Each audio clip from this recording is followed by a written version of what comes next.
Okay guys, let's continue. Who are considered as public authorities? Okay, public authorities can be considered as public bodies who are entrusted with functions to perform tasks for the benefit of the public and not for private purpose. So based on the definitions here, we can conclude that public bodies are the person who are being entrusted to perform some functions, and their functions performed for the benefit of the public and not for private profit. So if they just do their functions for the private profits, meaning they are not considered as public bodies. Okay. In other words, public bodies normally persons who serve the nations, okay, not for private purpose. For examples, they are officials or servants in the police force, the immigrations, public universities, and public hospitals. So if you ask me whether a doctor can be considered as public authority, the answer is yes. Okay, a doctor, teacher, police. Okay, right, next. Okay, next you need to know what are the constitutional principles developed under administrative law. Okay, you need to link these principles in the administrative law. Okay, under administrative law, in order for us to meet the objective of controlling the exercise of public authorities, so we need to understand the two constitutional principles that have developed over time, and these are believed by many jurists to be the constitutional principles governing administrative law. So these two principles will govern the administrative law, right? So they are known as rule of law and principle of separation of power. Okay, so let's start with rule of law. Okay, rule of law was enunciated by Albert Van Dicey in his book named An Introduction to the Study of the Law of the Constitutions. Or we can say that he was the father of rule of law. Okay, I bet that you already know what mean by rule of law because you have learned this principle during your first semester, okay, in Law 445, right? Okay, there are three aspects of rule of law. First aspect is no man is punishable except for against the breach of law established in the ordinary legal manner before the ordinary courts of the land. Dicey also stressed that no one should have too wide and arbitrary or discretionary powers. Okay, based on the first aspect, okay, we can conclude that all people in the world are subject to the law. So we are bound to obey the law. If the person breached the law, then only he can be punished. But before the ordinary courts of the land, meaning that his case must be heard first. Okay, you need to hear the case first and then you can decide the judgment, the punishment. Okay, and no one should have to wide and arbitrary power. So according to him, Dicey, okay, when we develop the rule of law, when we govern the administrative law by looking into the rule of law, so we can say that administrative law will avoid the arbitrary power. Okay, so there must be an absence of arbitrary or discretionary power. Okay, next, move on to the second aspect of rule of law. No man is above the law. So everybody is subject to the law. Every man and woman, wherever may be his or her rank or position, is subject to the ordinary law of the realm and amenable to the jurisdictions of the ordinary tribunals. So all people are equal. They are subjected to law. Okay, so it doesn't matter what's your positions. Even you are the prime minister, even you are the tax collector, you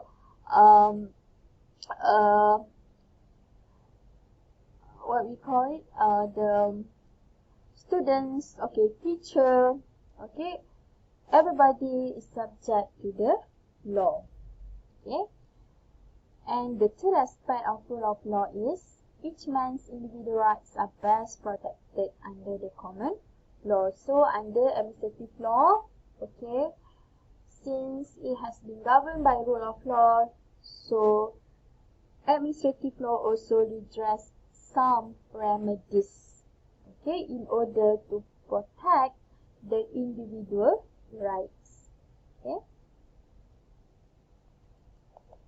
so the rule of law requires the government to operate within the confines of the law, and that aggrieved citizens whose interests have been adversely affected be entitled to approach an independent court to adjudicate whether a particular action taken by or on behalf of the state is in accordance with the law. Okay, so this is important. Okay, later when we go to the next level of administrative law, okay, you will learn on the grounds in order to challenge the public authorities' action. For example, okay, let's say the local authority make subsidiary legislations and you found that the subsidiary legislation is against the law. For example, it against Article 8 of Federal Constitutions. So, you as a citizen, okay, can you challenge the subsidiary legislation? The answer is yes, okay, because the subsidiary legislation is against Article 8 of Federal Constitution. So it against the Federal Constitution. Federal Constitution is the highest law of the land, right? Okay, so any law, any regulations, okay, made contrary to Federal Constitutions will be declared as void. So you have the opportunity to challenge the subsidiary legislation. That's why, okay, if the public authority wants to make any subsidiary legislation, okay, they must operate it within the confines of the law. In other words, they must go, okay, according to the rule of law. Okay, so in order to study the relationship between rule of law and administrative law, we need to look into the doctrine of ultra vires. What is the doctrine of ultra vires? It means that any action of any official or agency beyond the scope of power given to it is considered as ultra vires. Okay, if the public authority, okay, if the government body, okay, perform the functions, okay, beyond of what they have been conferred under the statute, then it can be classified as ultra vires. Okay, in other words, when they go beyond of their power, so any actions can be considered as null and void. Okay, so ultra vires acts or decisions made by public authorities do not have any binding effect in the eyes of the law. That's why we need the judicial review, or known as judicial control. Okay, so we will learn more in the next topic. Okay, the next principle is known as separation of powers. Okay, this principle or this doctrine was introduced by a French philosopher, Montesquieu. Okay, according to this principle, separation of powers means no person or body should exercise all three types of government powers, such as executive, legislative, and judiciary. In other words, okay, they cannot exercise the other's power. They have to focus on their powers only. Okay, so according to this doctrine, the same person cannot be members of more than one of the three organs of the government. For example, if you are a member of executive, you cannot join member of legislative. You cannot perform the functions of legislative. You need to perform your own functions only. Okay, the executive functions. If not, then you are going beyond of your power. Okay, so this is based on the doctrine of separation of power. Okay, unfortunately, okay, what is the positions of this doctrine in administrative law? It is contrary to this doctrine. In other words, executive can perform the functions of legislative and judiciary. So this is only applied in administrative law. Okay, in other words, these principles go beyond under administrative law. Okay, why? Because public bodies are given the power and functions of drawing up regulations or rules that have the force of law. In other words, public bodies, public authorities, okay, they have power to make regulation, okay, to make rules. Okay, previously, who has this power? Legislative. Okay, legislative has power to make law, to make regulation. However, okay, under administrative law, they subdivided the powers to the executive, to the public authority. And the next point is, the specific public body can issue directive in accordance with the power granted to them by certain enabling legislations. In other words, under the statute, public bodies can make some judgment.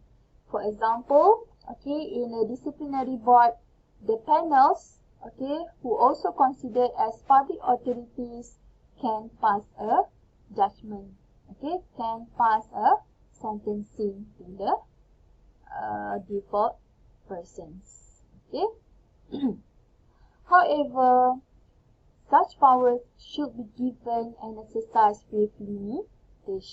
Okay, so they can exercise, okay, when it is necessary to do so. Okay, so again, please bear in mind that under administrative law, okay, we are not applying the principle of separation of power, because executive can perform functions of legislative and judiciary. Okay, next we continue with the public authorities' power.